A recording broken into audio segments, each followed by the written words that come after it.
Hi guys, welcome to the show. Thanks for tuning in. Check this out. Today I want to talk about managers who don't challenge, okay? And I also want to talk about people who book extra hours for doing a particular job, okay? For doing a particular work, okay? There are many people who are honest people, but there are some members of staff who will book extra hours for doing a particular job. And what we should have in that situation, the manager should address the member of staff or those members of staff who are booking the extra hours for doing a particular job, and should ask them why it's taken extra hours to do that job role.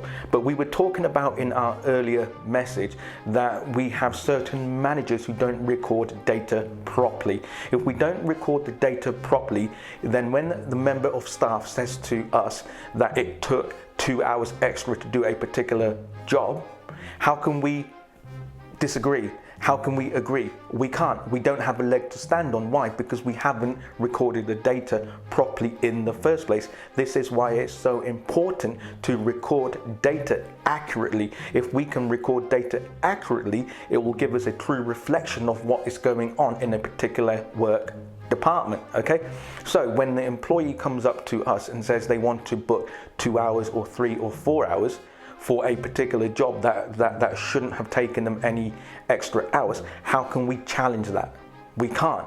We can't challenge it because we don't have any evidence to support our challenge. We can't say, hold on a minute, there was only X amount of work that has come into the office or department, so why has it taken you 4 hours extra? We can't do that. Why? Because we haven't recorded the data correctly in the first place. And in some instances, we have some managers who actually ask the members of staff how much work there was. Although they can record it, they can count it, they can look at their emails, and they can see how much workflow has come into the department or into the office, okay?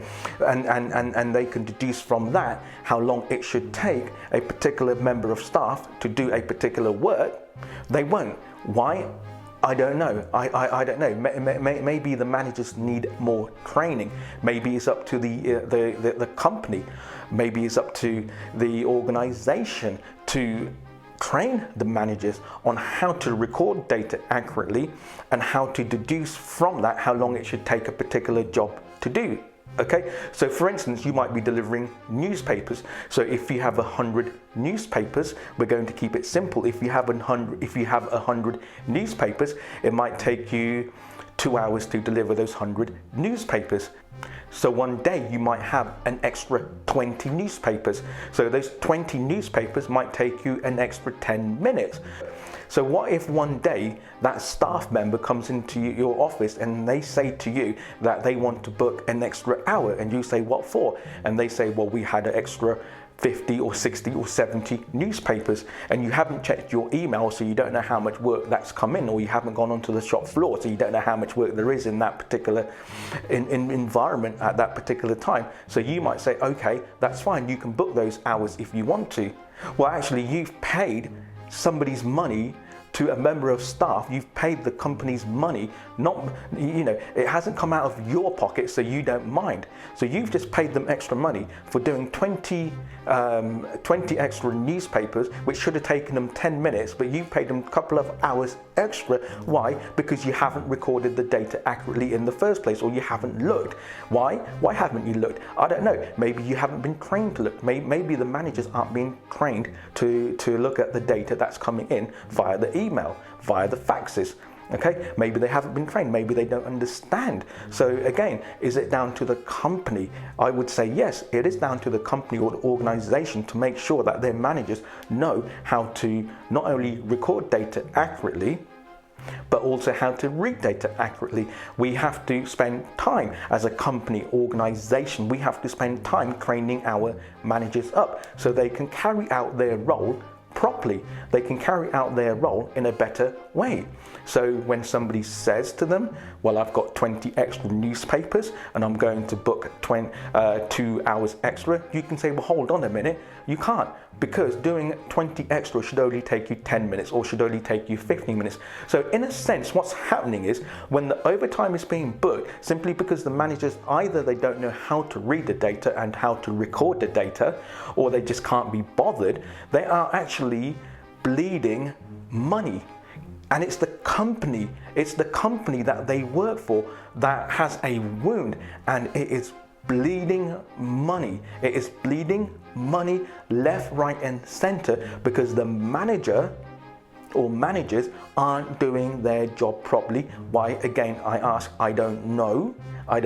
Maybe they need more training, maybe they can't be bothered. So we have to make sure, as an organization or a company, right, we have to make sure that we train our managers up. And it might take more time, it might take more effort, and it might take more money. It might be costly to send them on training programs, but it'll be worth your while because you'll be saving money in the long term.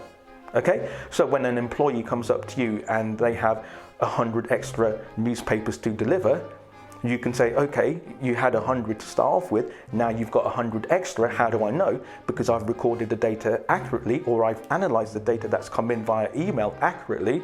Now I know I can pay you 2 hours of extra overtime because it makes sense. You're not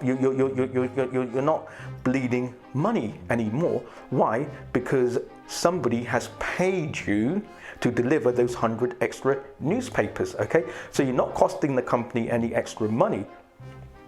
You're not. Even by paying that overtime, you're not costing the company any extra money. It makes sense because you've made, or the company has made enough money to pay that employee extra for those 2 hours extra work now, right? Whereas in the other case, when you've only got 20, when the employee has only got 20 newspapers and you pay them 2 hours extra overtime, or 3 or 4, whatever they ask you for, and you haven't checked your emails, you haven't recorded, or you haven't read the data accurately, you're costing the company money. What you should pay them, it could be an extra 10 minutes of overtime, but you've paid them what they've asked for. They could ask you for an hour and you might say, yes, okay, I'm going to pay you an hour.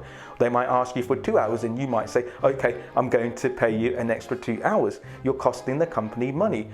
Something else happens. There's a long-term implication when the company is being bled like that, okay? There are many companies, there are many organizations where people are booking extra overtime. They're booking more overtime than they should. It's not being checked by the managers. The managers don't know, or they can't be bothered to read the accurate data or analyze it accurately or record it accurately, I should say.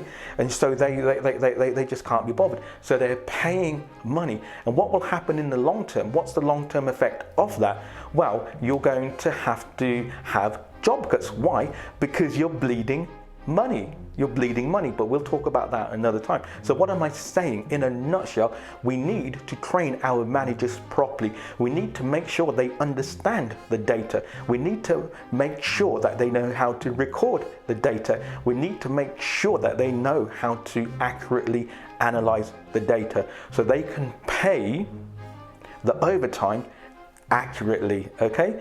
So I hope that was easy to understand. I hope you got that. That's just some advice for businesses, entrepreneurs, or companies that are out there, okay? So watch out for our regular uploads and we will see you again.